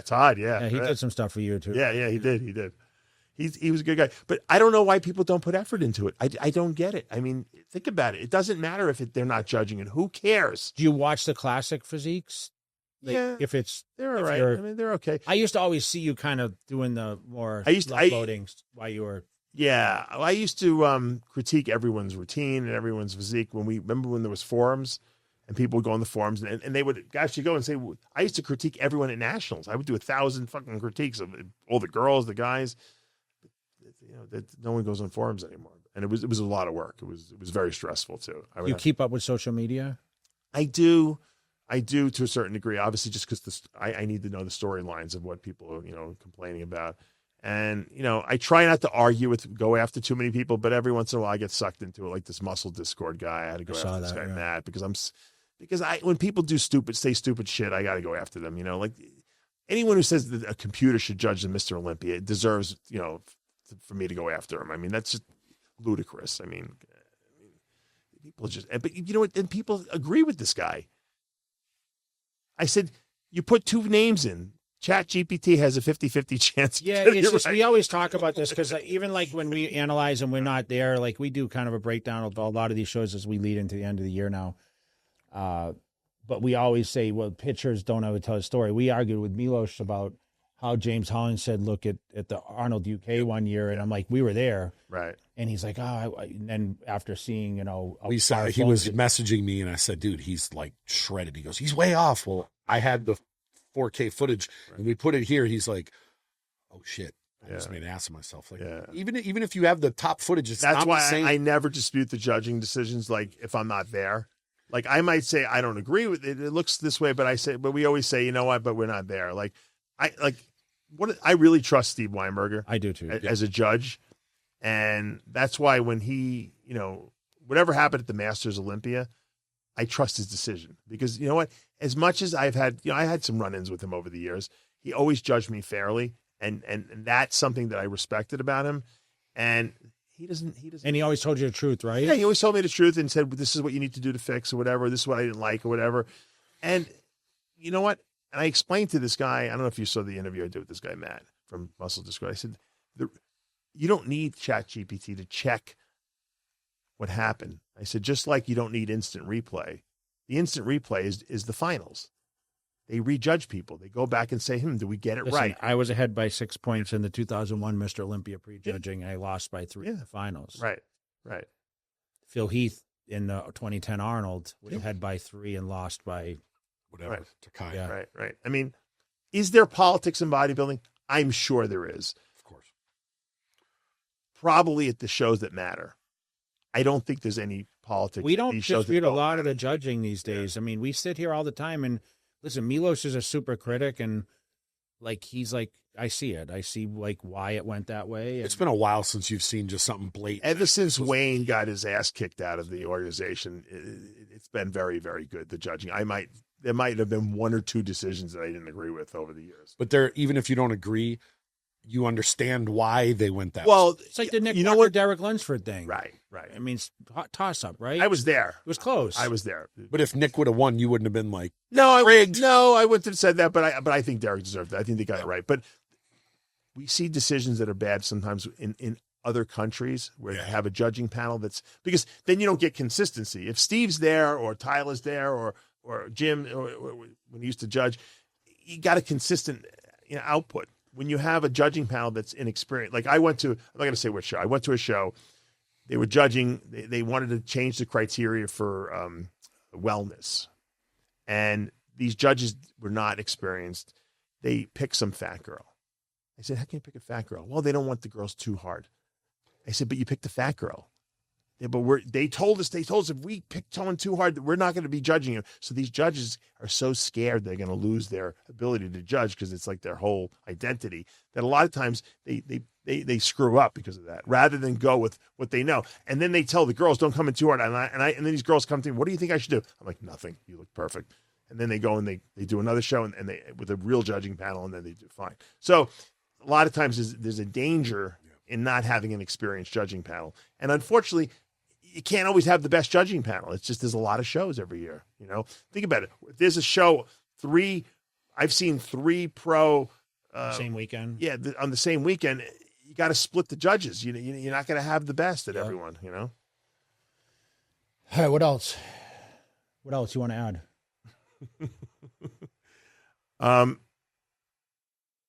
Who do you think was the most dominant bodybuilder? Phil Heath. Okay. Why? He was uncontested a lot of years, Dave. Yeah. Smash people. I mean, won 7 years. Was there a year that you're like, he lost? No. He was dominant. But do you think that was just the era? It wasn't the guys weren't just as good?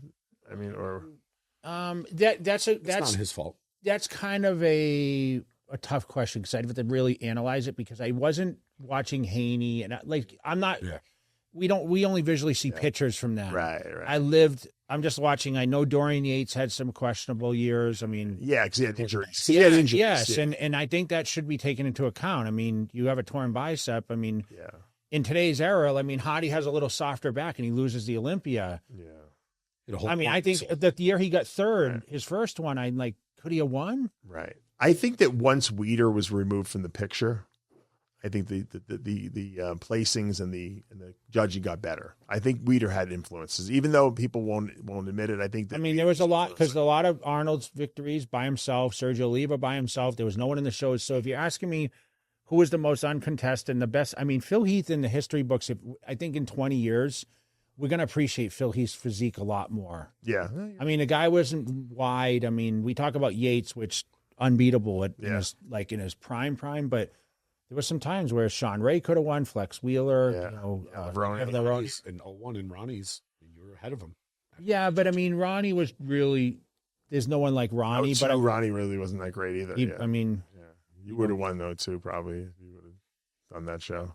But but then you could say who was after that. Everyone's kind of lost. I mean, I wasn't as dominant. I mean, there's Victor Martinez pushed me. Could he have won in 07? But yes. Do you think if you didn't have Ronnie there, you would have been super dominant? I'm not sure because I don't know if I would have pushed myself as hard. Oh, okay. All right. There's a lot of, you start adding those variables in there because I was really, to be honest, Dave, and this is the truth because I do speak the truth now. It's easy for me to really put myself in those shoes. Yeah.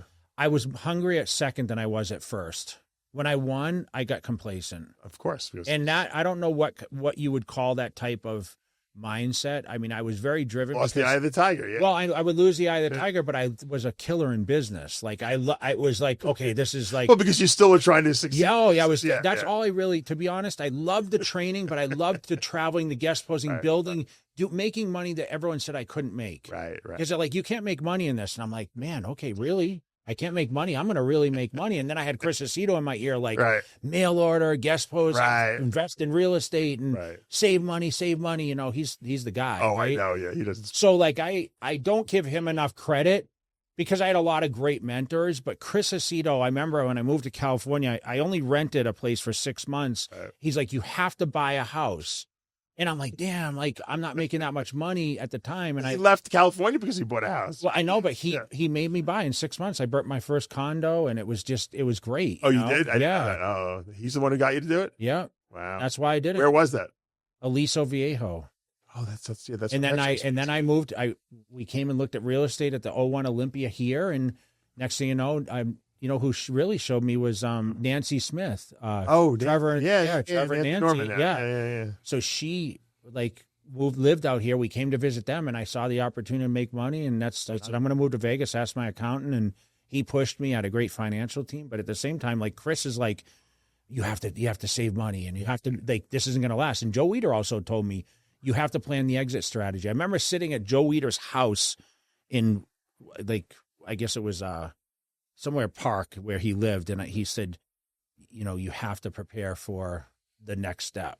That's interesting. Instead of bodybuilding. I was like, I hadn't even really been the guy yet, you know. He looked at me as like the golden boy, and I was like, man, I can actually make money in this. And I said I will retire from professional bodybuilding, and I still love it, and that's why I continue to do it. I know you question a lot, like why I do what I do, and what. No, I know why. I have my hands in a lot of things. You but love it. My biggest fear is not being busy. No, mine too. Like if I'm not busy, Can you go on vacation and enjoy yourself? No, I can't either. I can't either. Matt can. I can't. No, I still work every day though. I just don't want to be in the same place. I just want to see the world. I'll still have my phone all day wherever. I tell people I went to the Masters or the North American. It was a Wednesday through. I had to go back Monday because there was a show on Sunday night, and I said I don't go on vacation this long. As I did this bodybuilding show, because I can't. Who are you helping someone? Or? Yeah, I was helping like 10 people in the shows. Like they were all. Are you still doing a ton of diets? Yeah. How many people do you think you train right now?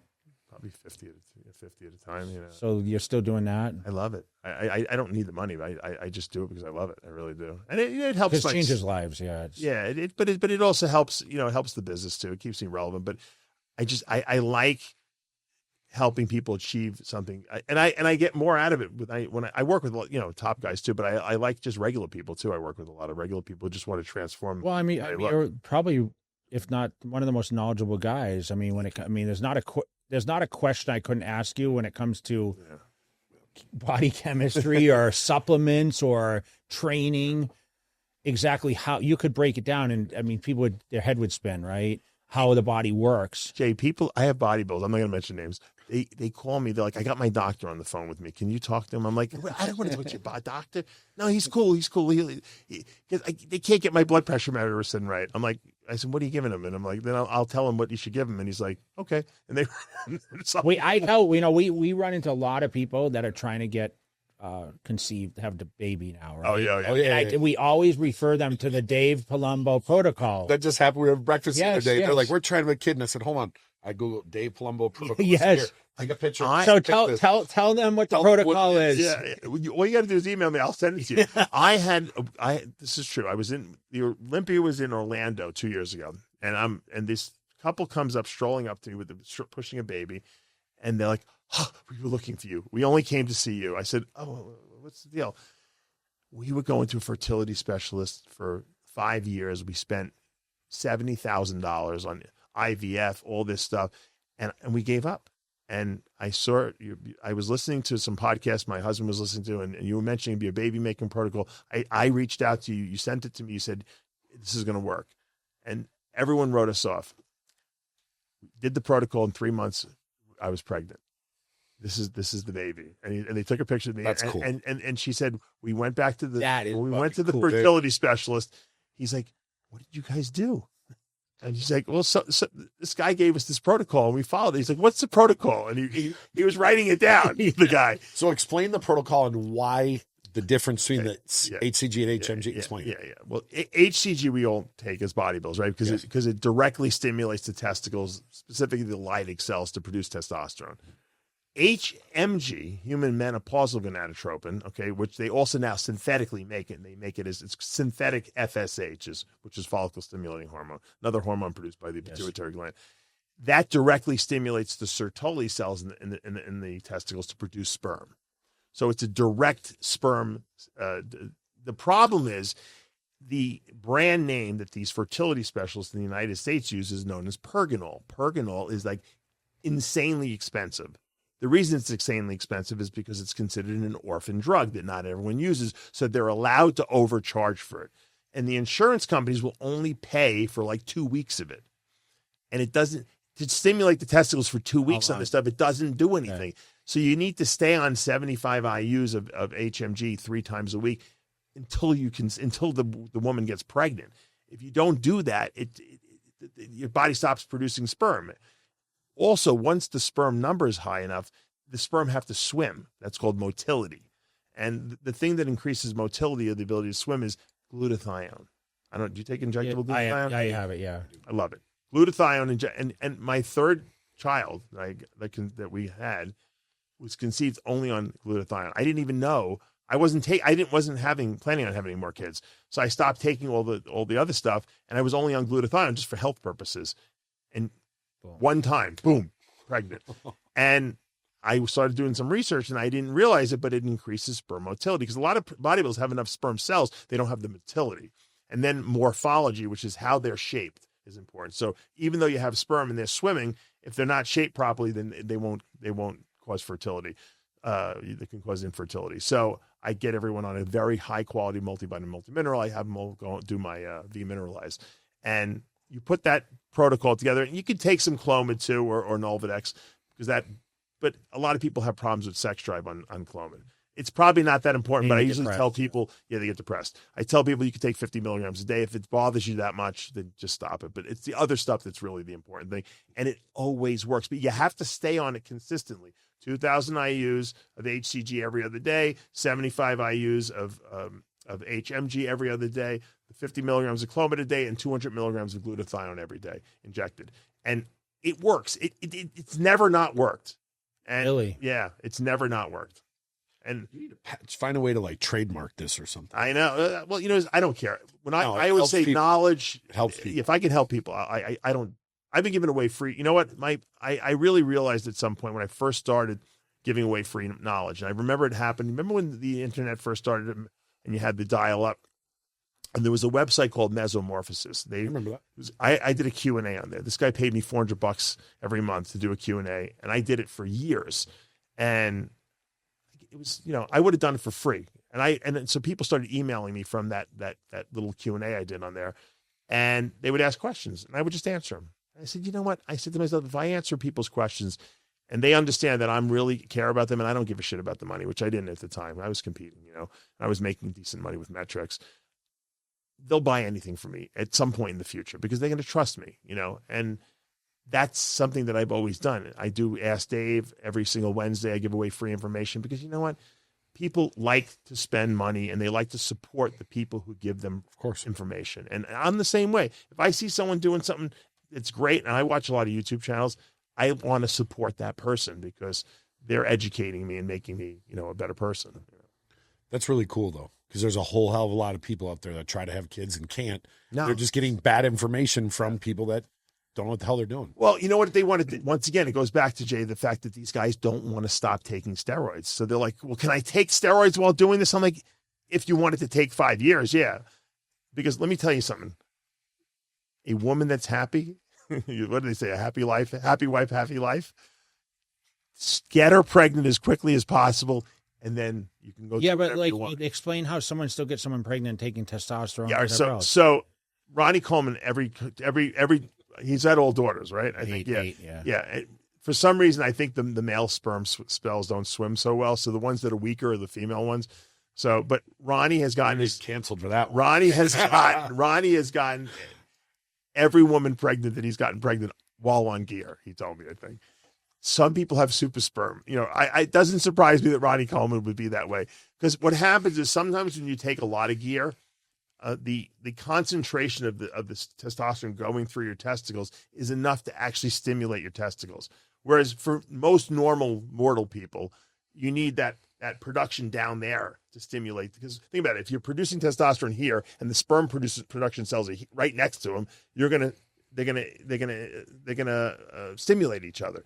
If, however, you're injecting testosterone and now the testosterone producing cells are not producing anything, and the concentration of this testosterone through your bloodstream is diluted, the stuff that gets to here to stimulate these Sertoli cells to produce sperm is too low. Yeah. So it doesn't happen. But in some people, they have such a high free testosterone because they're just genetic freaks like Ronnie, that it's enough that it stimulates them and they get people pregnant. So that's why they never release testosterone as a birth control for men because it's not consistent. Some men it works for, some men it didn't. Luckily for me, I never got anyone pregnant while I was on gear ever. What do you think about some of the new literature that I've heard people talking about saying you should take HCG while you're like a lot of the clinics will say you got to take a look. Why is that? Well, I think that some people, it's a sensitivity issue, maybe. Some people like I never cared if my testicles were like this big. It didn't matter to me. It didn't affect my sex drive at all. Yeah. And thinking that, okay, in 10 years I'm going to have kids, I should keep my testicles working. It doesn't matter. It doesn't matter. I never took any HCG except when I would do my clean out once a year. And I was on gear for 13 years. I was on TRT for 10 years. And then I had 3 kids. So, I took for 06 Olympia, I took 300 IUs of HCG daily all the way up to the show. Yeah. It made me full as hell. It's almost like a test suspension effect, right? I noticed. Yeah. It made me feel like, and that could be a placebo thing. Yeah. I don't know if it is, but I did because I worked with like a biochemist guy that said this is how you should actually use it. I mean, there's nothing wrong with it. I used HCG for years, like for 7 years. I told you, so when I had my first kid, I didn't go back on HRT. I just stayed on HCG continuously for 7 years. And my testosterone level was like around 550, 600, like on the HCG. So I felt good. I wasn't big. There's a difference between taking HCG and taking a shot of testosterone. I don't know what it is. I'd love to know the physiology of what goes on. But when I went back on 100 milligrams of testosterone, it was like a huge difference. And my testosterone wasn't that much higher on blood work, but the exogenous testosterone does something to our body, pharmacologically speaking, that the physiological testosterone that we naturally produce doesn't do. It's just, there's an extra effect. Opinion on what I'm doing now. What are you doing? So I stopped doing a weekly injection, right? And I do 0.15 ml sub Q, and I feel amazing every day. Just a tiny amount. Yeah, you could. I think if you did it like twice a week, you'd probably feel just as good. Okay. But if it works, I tell people. I feel a dramatic difference because before you're doing this and now it's just once a week. I always felt I would got spikes, but I find that I do it twice a week because I can't remember to do it every day. So I do it twice a week and I feel fine. I do 40 milligrams on a Monday and 40 milligrams on a Friday. And you know what? I feel great. Matter of fact, when I was a little higher than that, it was negatively affecting my sex drive. Because I think sometimes it's either you got to go high or you got to find out what's your range. So in other words, on 80 milligrams a week, I'm at 12, I'm at 1,000 total testosterone. Yeah, but that doesn't matter what this. It comes down to your free and. I don't think so. I don't believe that. I think free testosterone is more important when you're natural, when you're on nothing. I think once you take an exogenous source, I know some people try to argue that. I don't buy that because my free is not excessively high. The total is more important because free is a percentage really of the total. But when you're taking exogenous, it like overrides. I like how you say that though. It really comes down to how you feel. Like yes. Everyone's different. Because if my total test is 660, which is one of my tests, and I felt great, I don't need it. Yes. I didn't feel like it needed to be any higher. Yeah. Then I wouldn't worry about it. And how much do you take a week? 200 milligrams. And you only 600? 663. Yeah. That doesn't make sense to me. Something's not right. How often? How much after? It might have been. I don't know. That could have been. Maybe it was maybe you were on down swing. I guarantee you're not that low. On 200's a lot. Yeah. A week. Yeah, you shouldn't be that low. Maybe a fake gear. Yeah, maybe you're getting the from my clinic. So those are clinics. Maybe he's Greg Valentino told me they used to sell estrogen to the trannies from in the Sound Factory back in the day because they would want to be, they couldn't get it from a doctor. It wasn't like it is today, and so he's like, so when he got arrested, oh no, someone robbed him. He said someone robbed him, and he found out that someone was selling estrogen. But they didn't know it was like estrogen cypionate. So they thought it was test cypionate, these morons. Oh. So he found out who had robbed him by the fact that who else would be selling estrogen. Yeah. Oh. He's like, where'd you get that file? He goes, oh, Joe Blow up in Westchester sold it to me. He goes, that's the guy who robbed me. So maybe someone's giving you a little estrogen. You didn't know it. I hope not. It'll help your hair though. We were talking about growing hair in my hair. So. Yeah. How can we? What happened to the blonde hair? You gave up on that? Yeah, maybe it's just a older age, Well, not gray though. That's a good thing, I don't die. Cito's got the gray going. Yeah. He's going to be white. Let it go. Yeah. Yeah, he's got good hair. Yeah, he does. Yeah. He's got great hair. I'm just completely screwed. Yeah. I think my forehead starts right about here. Whenever the guys have no hair on their head, they always grow the beard. You notice that? Everyone nowadays like get a transplant. I'm like, no, I'm going to shave my head anyways. Yeah. Then I have to go to the barber. Screw that. So I don't want to transplant. Turkey's been begging me to come down there. I may have to go take a trip out there. But Plus, some of those places, it Yeah, looks like yeah. they stuck a bowl in these guys. We know you'll film it if you do it. for Well, that's sure. why I do half the stuff I do just so I can Yeah, film I it. know. Well, you had the Trend Twins here, right? Yeah. yesterday. And everyone was saying they got arrested at the border. What happened? Did they tell you? They what happened? just called their parents and said, "Hey, Mikey got arrested." They were just They were faking it on a faking phone call. I knew it. I knew they were. It was you know what? I always say the people that like these guys, those guys get it. They get that the fact that people love rumors and controversy. You need to get them on the. I know. I'm going to get him on. I'm going to go. I Well, don't know. funny though, he did tell us when he really got arrested for stealing food from Walmart. Did he really? Yeah, Well, he was protein, talking yeah, about- protein powder. He would protein powder, and then he said he goes like I would stack all the meat up, and I'd only scan the top two.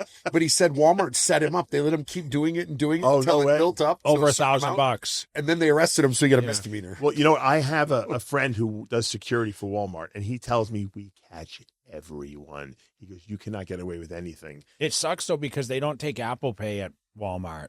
Oh, You have to use a credit card, and I never carry any cards Why not? because I just use my phone. So So I'm like, and it's the only place I got. Yeah, yeah. I got to go to the car and get my oh, card. You yeah. know, And I love Walmart too. Yeah. Well, you can't rob him. He catch said you. that- check your receipt he anyway. said shows me some of these security footage. There was some woman who shoved something up her. You know what?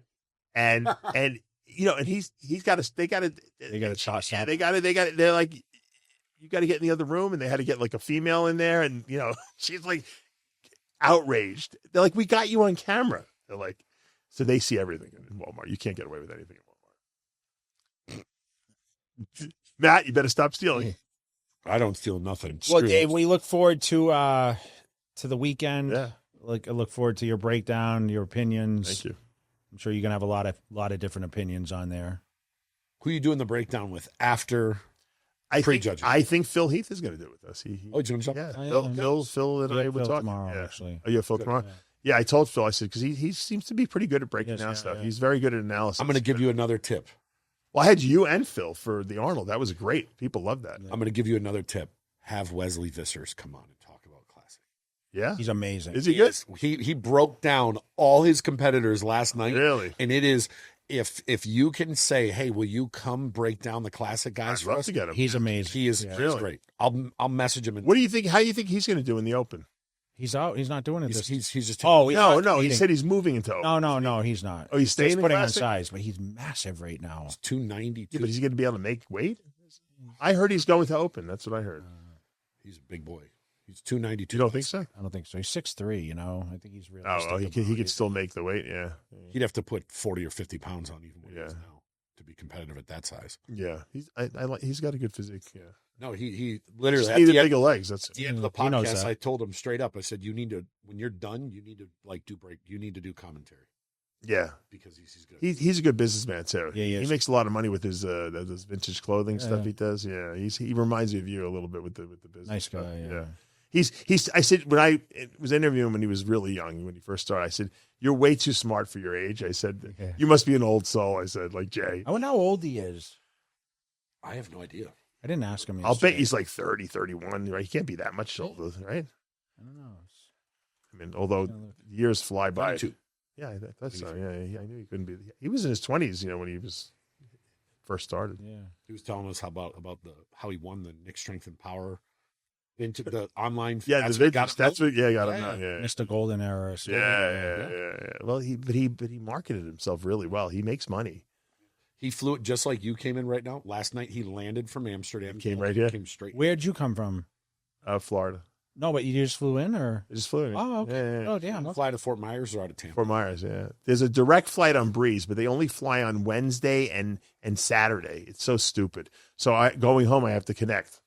But You know what's crazy? For us being in Vegas, all the airlines that go to Florida are all like the bootleg airlines. None of the main airlines go to I don't Florida. know why you can't go direct. Yeah, Like, remember we flew, you when can we go Breeze. That's it. we had you know, American goes to Miami. that's it.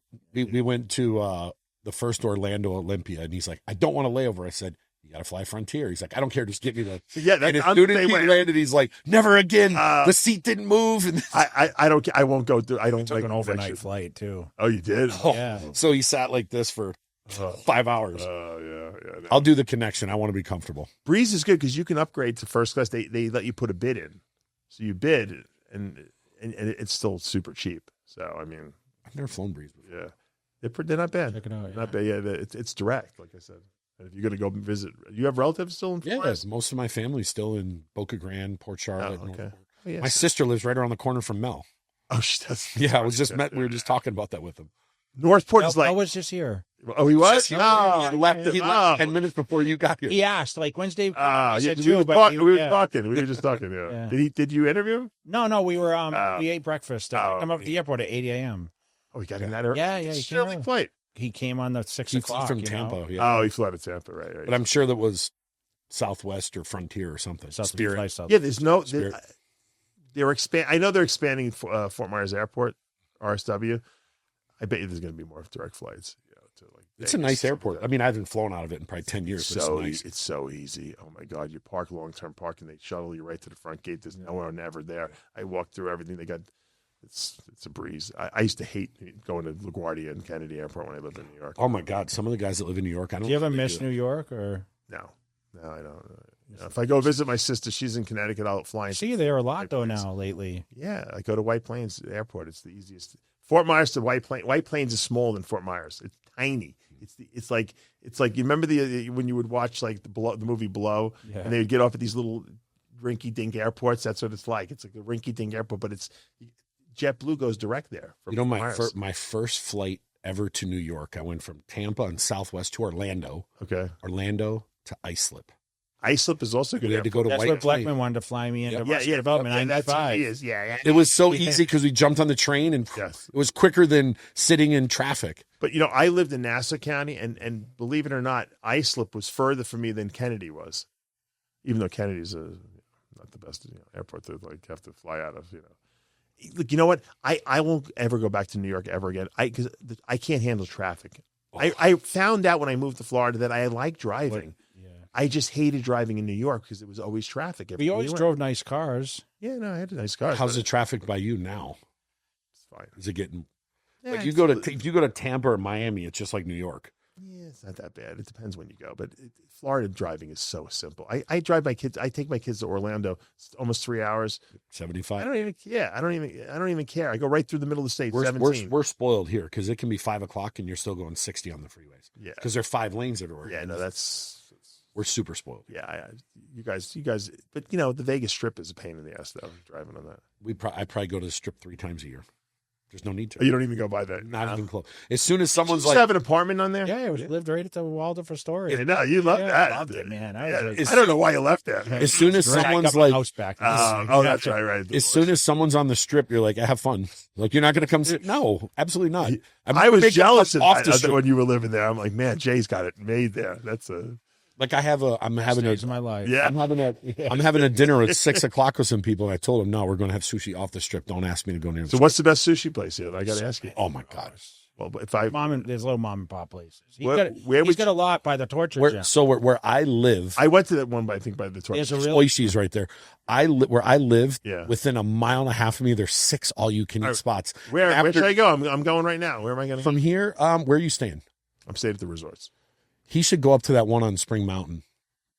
Text I me know the which name. it is because I don't live down this I'll way. pull it up. I know Don Matasio took me to one that was really good. I was shocked it was all you can eat. It was Everything's all you can eat, or they just yeah. they can't. But there's some that are not so good. All you can eat ones. Yeah. I remember when I used to come here back in the day. There was one on Yama Sushi, was it? On Flamingo. Yeah. This is before there was a million of them, and I told everyone about it, and it fucked it up for me every time I would go in there. Really? There was a million bodybuilders there, and I'm like, oh, I should have kept my mouth shut. Nowadays, there's so many of them. I could probably go in How often you eat sushi down in Florida? every day. Nico. Really? Yeah. Go to Nico's. Nico? Sushi. That's Okay. good. That's on your. It's you go straight north in Valley View. Right. Right when you hit Spring Mountain, it's right there. It's in a corner. Like Valley View. that's like a good all you can eat. Nico. Okay. Yeah, Nico. Yeah. Then it's not far from. I have. Still recording or? Yeah. Oh. I have. yeah. Chandler, Yeah. I always look for a good sushi place, and I've never had really bad sushi in Vegas. I have to tell you. Do you all you can eat or? No, I go to. I haven't eaten much. I have food for you here, but you're gonna have to bring it to the hotel. No, I'm gonna take it with me. I'm gonna probably eat this food now because I'm starving. But I'll go to sushi later. I'm going to see Chris Angel actually. You know, I'm friends. Oh, nice. I Yeah. went to high school with him, but You still doing diet for him? And stuff? yeah. I do help him out. I try to come to see. So what are you gonna do? Go see him, or are you gonna go see a show? Well, I'm gonna go see the show, but I usually go backstage. You know, before that, his assistant will bring me backstage, and we'll just chat a little bit. The last time I came, his mother was here, and his mother's he still lives in East Meadow, where I grew up in Long Island. Believe it or not, she won't move out here. I don't know why, but I actually sat next to Tony Orlando too. Oh, yeah, I was yeah. here. Remember the singer? Yeah, of course. Yeah. Yeah. No, everyone's like, "Who's that?" Like these new guys. Pretty today. famous here, yeah. No, but I'm saying a lot of young people don't know who he is. I said, "Tie or a yellow ribbon around the old oak tree." All right. Well, thanks, on that Dave. note, yeah. On that Appreciate note, it we're so out. much, yeah. All right.